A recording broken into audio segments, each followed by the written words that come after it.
Perkenalkan, kami dari kelompok 1. Di sini kami akan membuat praktik biologi tentang pembuatan sel hewan dan sel tumbuhan. Jadi di sini kami akan memperkenalkan diri terlebih dahulu. Perkenalkan, nama saya Ashifa Putri Muas. Dan saya Khairin. Saya Aisyah. Saya Zatua. Dan saya Zaki. Halo guys, kami dari kelompok 1 akan menyebutkan alat dan bahan yang akan kami gunakan dalam pembuatan sel hewan dan sel tumbuhan. Yang pertama ada lem, ada cat, Ada plastisin dan juga styrofoam. Dan alatnya ada korek, kuas, lidi, gunting, dan cat cutter. kita ada bola dan bola pingpong.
Saya Aisyah Nazafindi akan memberitahukan bagian-bagian isi sel pada sel hewan dan sel tumbuhan.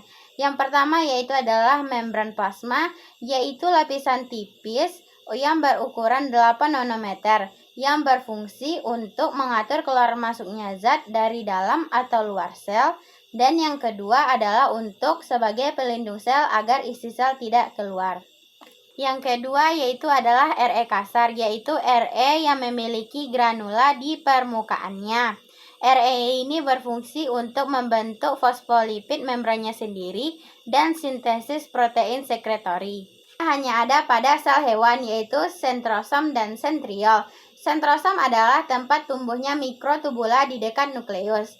Di dalam sentrosom terdapat sentriol. Sentriol yaitu organel yang berbentuk silinder yang terdiri dari beberapa pasang mikrotubula. Fungsinya adalah untuk mereplikasi benang-benang spindel yang mengikat dan menarik kromatid ke arah kutub yang berlawanan pada tahap anafase.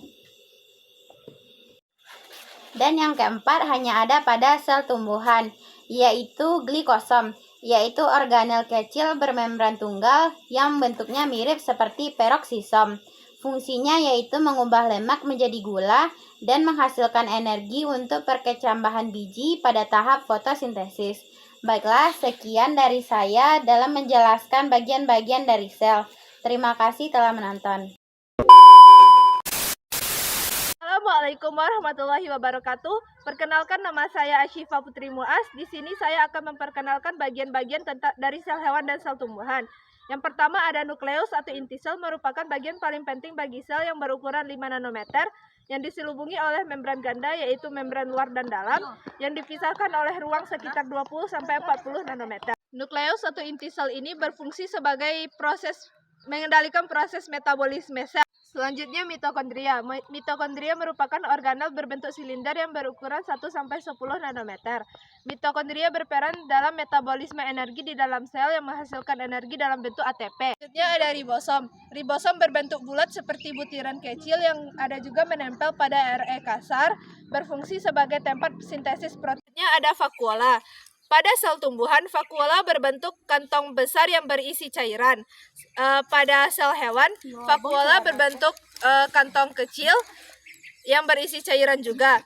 Vakuola ini berfungsi sebagai tempat penyimpanan air dan zat sisa. Selanjutnya ada badan Golgi. Badan Golgi terdiri atas tumpukan kantong membran pipih, sisterna, dan vesikula-vesikula. Badan Golgi berperan sebagai pusat produksi, pergudangan, dan pengiriman produk sel. Assalamualaikum warahmatullahi wabarakatuh. Perkenalkan, nama saya Zatua Ataya Febrian. Saya akan menjelaskan perbedaan sel hewan dan sel tumbuhan.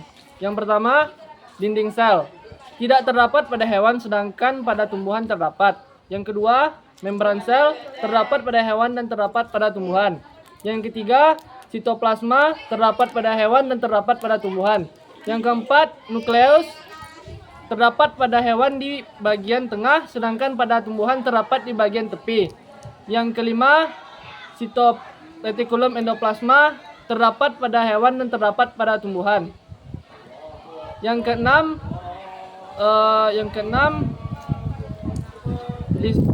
ribosom terdapat pada hewan dan terdapat pada tumbuhan.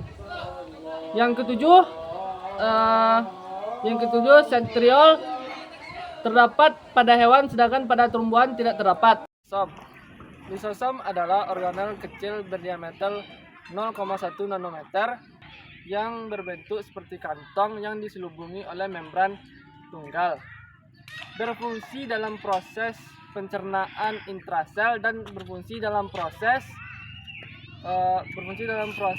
fotosintesis. Sitoskeleton adalah kerangka sel yang kuat dan lentur yang berupa jalinan serabut yang tersebar di seluruh sitoskeleton.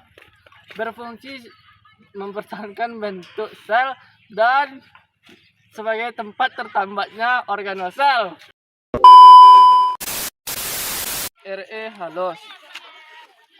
Tidak berguna jika permukaannya tidak ditempati oleh ribosom. Berfungsi dalam proses sintesis lipid dan sterol serta dalam metabolisme karbohidrat dan dalam menetralisir racun. Dan yang kedua yaitu plastida. Plastida adalah organel penyimpanan materi yang diselubungi oleh membran ganda antara membran luar dan membran dalam. Dipisahkan oleh ruangan sempit intermembran. Sekian, terima kasih. Assalamualaikum warahmatullahi wabarakatuh. Perkenalkan, nama saya Zaki. Saya akan menjelaskan beberapa sel hewan, yaitu sel sitoplasma. Sitoplasma yaitu cairan sel yang terletak di dalam sel, di luar inti sel dan organik sel. Sitoplasma berbentuk cairan koloid hingga yang jernih serta mengandung nukleon, ion, garam, dan molekul organik. Sekian dari saya, terima kasih.